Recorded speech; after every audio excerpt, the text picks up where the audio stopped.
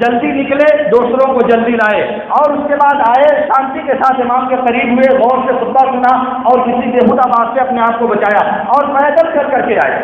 تو ایسی صورت میں جتنے قدم آپ زمین پر رکھتے ہیں، ہر قدم کے بدلے 1 سال روزہ اور قیام اللیل کے برابر آپ کو ثواب ملتا ہے۔ کتنے بڑے اجر اور کتنے زیادہ ثواب کی بات ہے کسی دوسری عبادت میں، کتنی ہی بڑی عبادت کیوں نہ ہو، میں نے اتنا زیادہ اجر کسی بھی عمل کے لیے نہیں دیکھا جتنا اجر اس جمعہ کے لیے ہوتا ہے۔ اس لیے اس کا اہتمام کرنا چاہیے، اور یہ غنیمت بارگاہ ہے، مفت کا اجر ہے جو اللہ رب العالمین آپ کو دینا چاہتا ہے بغیر کسی مشقت کے اور بغیر کسی پریشانی کے، اس لیے اسے حاصل کرنے کی ہم سب کو کوشش کرنی چاہیے۔ اور پھر اسی طرح سے جمعہ کے اعمال میں سے ایک یہ بھی ہے کہ سورہ کہف کی تلاوت کیا جائے، چاہے رات میں اور چاہے دن میں۔ رات سے مراد جو رات گزر چکی ہے، جمعرات کا دن گزرنے کے بعد مغرب کے بعد جو رات شروع ہوتی ہے وہاں سے لے کر کے پھر آج مغرب کا وقت آنے کے درمیان دن اور رات ملا کر کے کبھی بھی اگر سورہ کہف کی تلاوت کی جائے تو اللہ کے نبی صلی اللہ علیہ وسلم نے کہا کہ یہ پورے ہفتے اللہ رب العالمین تلاوت کرنے والے کو نور اور روشنی فراہم کرے گا۔ اللہ کے نبی صلی اللہ علیہ وسلم نے کہا من قرأ سورۃ الکہف لیلۃ الجمعۃ او یومها جعل اللہ له نورا فیما بینہ وبین الجمعۃ الاخری، کہ جس نے جمعہ کے دن یا اس کی رات میں سورہ کہف کی تلاوت کیا تو اللہ رب العالمین ہفتہ بھر اس کے لیے اس کی وجہ سے نور اور روشنی فراہم کرے گا۔ اور بعض دوسری روایتوں میں ہے کہ اللہ رب العالمین اس تلاوت کرنے والے انسان کو دجال کے فتنے سے محفوظ رکھے گا۔ تو یہ ایک اجر ہے اس انسان کے لیے جو جمعہ کے دن سورہ کہف کی تلاوت کرنے کا اہتمام کرے۔ اسی طرح سے حدیث میں آتا ہے، سنن ابی داؤد اور سنن ترمذی کی روایت میں ہے، اللہ کے نبی صلی اللہ علیہ وسلم نے فرمایا اذا نعس احدكم يوم الجمعة فليتحول عن مكانه،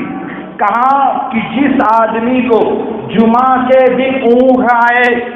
جو جمعہ کے دن اونگنے لگے مسجد میں، اسے چاہیے کہ وہ اپنی جگہ بدل دے، ایک جگہ سے دوسری جگہ منتقل ہو جائے۔ یہ اللہ کے نبی صلی اللہ علیہ وسلم کا حکم ہے ان لوگوں کے لیے جو مسجد میں دوران خطبہ سونے کی کوشش کرتے ہیں۔ سونے سے پہلے کا جو مرحلہ ہے اسے اونگ کہا جاتا ہے، اور اس اونگنے کی حالت میں نبی صلی اللہ علیہ وسلم نے جگہ کو بدل دینے کا، ایک جگہ سے دوسری جگہ چلے جانے کا حکم دیا ہے۔ لیکن اگر انسان سو جائے تو ایسی صورت میں اس کا وضو ٹوٹ جائے گا، اور جب وضو ٹوٹ جائے گا اور ویسے ہی بغیر وضو کے نماز پڑھے گا تو اس کی نماز نہیں ہوگی۔ اس لیے جو سو جائے اسے چاہیے کہ جا کر کے وضو کر کے آئے، وضو کرنے کے بعد دوبارہ پھر یہاں آ کر کے بیٹھے۔ آپ سمجھ لیں کہ اونگنا اور دوسری چیز ہے سونا، دونوں میں فرق ہے۔ دونوں میں فرق یہ ہے کہ انسان کو جب اونگ آتی ہے تو ظاہری چیزوں کے احساس سے غافل نہیں ہوتا، صرف معنوی اور باطنی چیزوں کے احساس سے غافل ہو جاتا ہے، اور سونے والا تو دونوں سے غافل ہوتا ہے۔ اس کو آپ سمجھ، جیسے میں خطبہ دے رہا ہوں، ابھی بول رہا ہوں میں، اونگنے والا میری بات سنے گا لیکن اس کو یہ سمجھ میں نہیں آئے گا کہ میں کیا کہہ رہا ہوں۔ تو ظاہری بات آواز تو سن رہا ہے لیکن آواز میں بات کیا کہی جا رہی ہے، اس کا مطلب کیا ہے، وہ اس کو نہیں سمجھتا۔ اگر اس مرحلے میں ہے تو وہ اونگنا ہے، اور اگر اس سے آگے گیا کہ آواز بھی اس کو سنائی نہیں دے رہی ہے اور وہ خراٹا لے رہا ہے تو وہ سونا ہے، اور سونے والے کا وضو ٹوٹ جاتا ہے۔ اللہ کے نبی صلی اللہ علیہ وسلم نے کہا، جیسا کہ ابو داؤد اور احمد وغیرہ کی روایت میں ہے، علی بن ابی طالب اور معاویہ بن ابی سفیان رضی اللہ تعالی عنہما دونوں سے مروی ہے بسند حسن، ومن نام فلیتوضا، جو سو جائے اسے چاہیے کہ وہ وضو کرے۔ تو سونا یہ نیند یہ وضو کو توڑنے کا سبب ہے۔ میں عرض کر رہا تھا کہ دوران خطبہ جمعہ اگر کسی کو اونگ آتی ہے تو اسے چاہیے کہ وہ اپنی جگہ سے دوسری جگہ منتقل ہو جائے، لیکن اگر اس سے آگے بڑھ جاتا ہے انسان، جیسا کہ عام طور سے ہمارے ہاں خطبوں کے بیچ میں ہوتا ہے کہ بہت بڑی آبادی امام خطبہ دیتا ہے اور مقتدی صاحب بجائے اس کے کہ اسے غور سے سنیں آرام کی نیند لے رہے ہوتے ہیں، ان کو خبر نہیں ہوتی کہ مولوی صاحب نے کیا کہا نہیں کہا، کچھ بھی پتہ نہیں ہوتا۔ تو ایسی صورت میں ان لوگوں پر اپنے وضو کا اعادہ دوبارہ وضو کرنا فرض ہے، اور اگر وہ ایسے ہی نماز پڑھ لیتے ہیں کہ پہنچ جائے گا وضو کرنے تو ان کا جمعہ نہیں ہوگا، کیونکہ بغیر وضو کی نماز نہیں ہوتی۔ یہ تھوڑی سی شرم اور تھوڑی سی حیا کہ کیسے جائیں گے وضو کرنے، لوگ کیا کہیں گے، یہ انسان کو برباد کر دینے کا سبب ہے، کیونکہ نماز گئی، اجر گیا آپ کا۔ اس کے بعد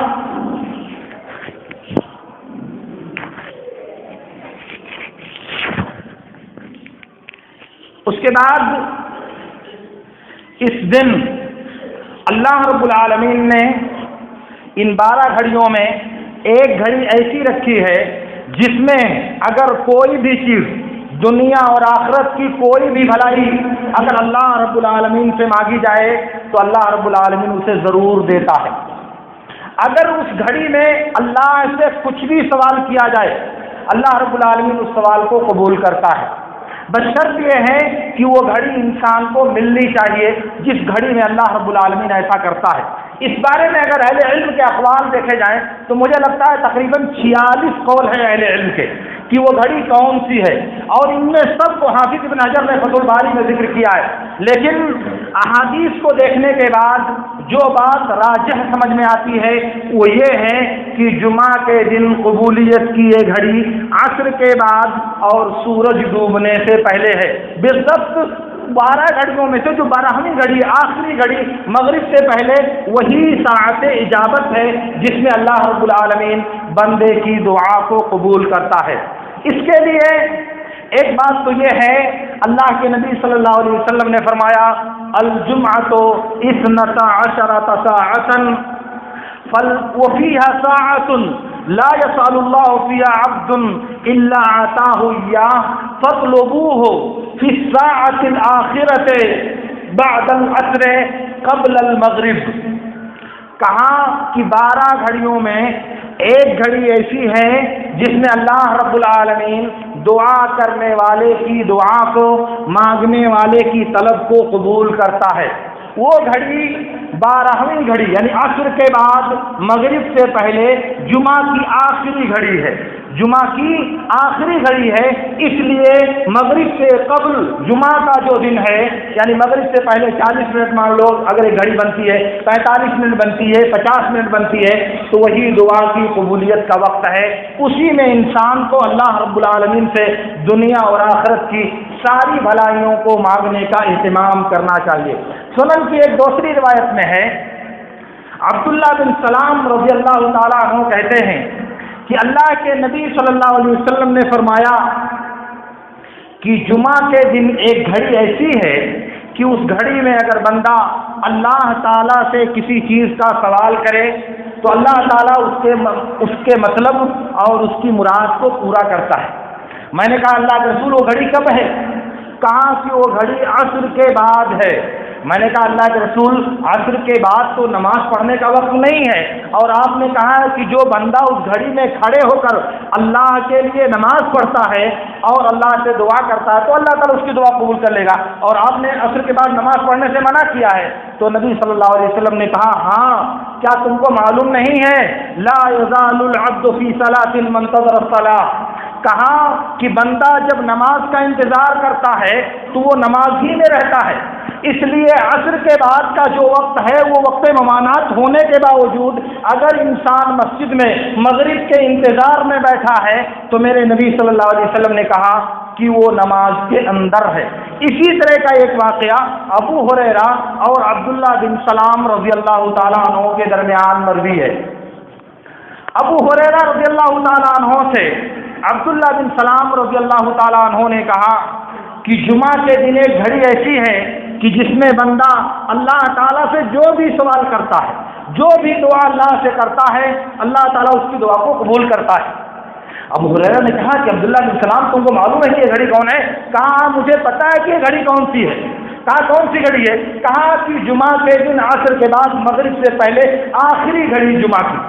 کہا تم کو یہ کیسے معلوم؟ اللہ کے نبی صلی اللہ علیہ وسلم نے عصر کے بعد نماز پڑھنے سے منع کیا ہے، پھر اس وقت نماز پڑھنے کی بات کیسے آئے گی کہ بندہ اس گھڑی میں کھڑے ہو کر اللہ کے لیے نماز پڑھتا ہے اور پھر اللہ تعالیٰ سے دعا کرتا ہے؟ تو عبداللہ بن سلام نے کہا کہ ابو ہریرہ تم کو معلوم نہیں کہ بندہ جب مسجد میں بیٹھا ہوتا ہے اور صرف نماز کے انتظار میں بیٹھا ہوتا ہے، لا یحدث الا الصلاۃ، صرف نماز پڑھنا اس کا مقصد ہوتا ہے، تو وہ برابر مسلسل نماز کے اندر رہتا ہے۔ تو اس لیے ابو ہریرہ رضی اللہ تعالیٰ عنہ نے عبداللہ بن سلام رضی اللہ تعالیٰ عنہ کے اس استدلال کو اس حدیث کی وجہ سے تسلیم کر لیا۔ اسی لیے بعض روایتوں میں بسند صحیح ثابت ہے، ابو سلمہ بن عبد الرحمن بن عوف رحمۃ اللہ علیہ نے کہا کہ بہت سے صحابہ کرام اکٹھا ہوئے اور انہوں نے آپس میں بحث کیا، مذاکرہ کیا کہ جمعہ کی آخری گھڑی کون سی ہے، وہ ساعت اجابت جس میں اللہ رب العالمین دعا کو قبول کرتا ہے، وہ گھڑی جمعہ کے دن کب ہوتی ہے؟ تو انہوں نے کہا کہ تمام صحابہ کا اس بات پر اتفاق تھا کہ وہ گھڑی جمعہ کی آخری گھڑی اور مغرب سے پہلے ہے، جمعہ کی آخری گھڑی اور مغرب سے پہلے ہے۔ تو میں کہنا یہ چاہ رہا تھا کہ جمعہ کے دن یہ گھڑی اللہ رب العالمین نے ہم انسانوں کو دیا ہے، اس لیے کہ اگر اللہ رب العالمین سے ہم سوال کرنا چاہیں، اللہ رب العالمین سے ہم مانگنا چاہیں، تو اس گھڑی میں جستجو کر کے، اس گھڑی میں کوشش کر کے، اس گھڑی میں اپنے وقت کی، اپنی راحت کی، اپنی چاہت کی، اپنی تجارت کی، اپنی خواہشات کی ذرا سا قربانی دے کر کے رب سے اپنی مراد کو مانگ کر اسے حاصل کر سکتے ہیں، رب کے دربار میں عاجزی کے ساتھ اپنا مدعا اور اپنا مطلوب رب سے پا سکتے ہیں، بشرط یہ ہے کہ یہ وقت ضائع کرنے کے بجائے دوسری جگہوں میں، گپ میں، فالتو چیزوں میں برباد کرنے کے بجائے اسے آ کر کے اللہ کے سامنے حاضر ہو کر اپنا مطلب اور اپنا مدعا رب کے دربار میں پیش کرنا چاہیے۔ اس لیے قبولیت کی یہ گھڑی جمعہ کی بالکل آخری گھڑی ہے، اس لیے ہمیں اسے پانے کے لیے اس وقت میں آ کر مسجد میں بیٹھ کر اللہ رب العالمین سے اپنی مراد مانگنی چاہیے۔ اور جب بھی ہم مسجد میں آئیں گے تو ظاہر ہے کہ ہمارے لیے جائز نہیں ہے کہ بغیر نماز پڑھے ہم مسجد میں بیٹھیں۔ اس لیے دوران خطبہ جمعہ جس وقت گفتگو کرنا، بات کرنا، کوئی بھی عمل انجام دینا، اشارہ کرنا، عبث کام کرنا، ان سب چیزوں سے منع کیا گیا ہے، جائز نہیں ہے۔ لیکن اگر انسان مسجد میں داخل ہوتا ہے تو اس پر فرض ہے کہ وہ بیٹھنے سے پہلے 2 رکعت نماز پڑھے، اور اگر بیٹھ گیا ہے اور امام صاحب نے دیکھا کہ وہ بیٹھ گیا ہے، تب امام صاحب پر فرض ہے کہ وہ اس کو حکم دیں کہ وہ کھڑے ہو اور 2 ہلکی رکعتیں پڑھ لو، صلی رکعتین خفیفتین، دوسرا لفظ ہے صلی رکعتین وتجوز فیہما۔ یہ دوران خطبہ اسی لیے اللہ کے نبی صلی اللہ علیہ وسلم نے تاکیدی حکم دیا ہے۔ اور جب صلیح غطفانی کو دیکھا کہ مسجد میں آئے بیٹھ گئے، کہا نماز پڑھی تھی؟ کہا نہیں، کہا کھڑے ہو کر کے 2 رکعت نماز پڑھ لو اور ہلکی 2 رکعت نماز پڑھو۔ تو اسی طرح سے اگر بعد میں آتا ہے، یعنی مغرب سے 1 گھنٹہ 40 منٹ 50 منٹ پہلے، تو مسجد میں آنے کے بعد پہلے 2 رکعت نماز پڑھے گا، پھر اس کے بعد بیٹھے گا، پھر رب سے مناجات، رب سے دعا اور رب سے اپنی مراد مانگنے کی کوشش کرے گا کہ اللہ رب العالمین اس کی دعا کو قبول کرنے کا وعدہ کر چکا ہے۔ واللہ لا یخلف المیعاد، اللہ کبھی وعدہ خلافی نہیں کرتا، بشرط یہ ہے کہ مانگنے کا سلیقہ ہمیں آنا چاہیے، مانگنے کا ہنر ہمیں آنا چاہیے، ورنہ اللہ رب العالمین کے یہاں نہ تو کوئی کمی ہے اور نہ ہی کوئی عجز ہے اور نہ ہی کوئی نقص ہے، بلکہ کائنات کا ذرہ ذرہ، کائنات کا ذرہ ذرہ رب العالمین کی قدرت اور اس کی مرضی کے تابع ہے۔ اور اگر اس نے کہا کہ اگر دنیا کے سارے لوگ، انسان اور جنات، ساری مخلوقات ایک میدان میں نکل کر سب اپنی اپنی مراد اللہ تعالیٰ سے مانگیں اور سب کو اللہ تعالیٰ دے دے، اللہ تعالیٰ دے دے کہ میری بادشاہت میں ذرا بھی کمی نہیں آئے گی، میرے اقتدار میں کچھ بھی نقص پیدا نہیں ہوگا. اگر میں ساری مخلوقات کے سوال کو پورا کر دوں تب بھی میرے اوپر کوئی فرق نہیں پڑے گا. میں عرض کرنا چاہ رہا تھا کہ آپ مانگیں، یہ مت سمجھیں کہ یہ تو بہت زیادہ ہو جائے گا، یہ تو ایسا ہو جائے گا. نہیں، آپ جتنا تصور کرتے ہو اس سے کئی ارب گنا زیادہ اللہ رب العالمین کی قدرت اور اللہ رب العالمین کی عظمت ہے. آپ کبھی سوچیں. بہرحال اللہ رب العالمین سے میری دعا ہے کہ اللہ رب العالمین ہمیں ان باتوں کو سمجھنے اور ان پر عمل کرنے کی توفیق عطا فرمائے. وآخر دعوانا ان الحمد للہ رب العالمین. اقول لکم ما تسمعون واستغفر اللہ لی ولکم.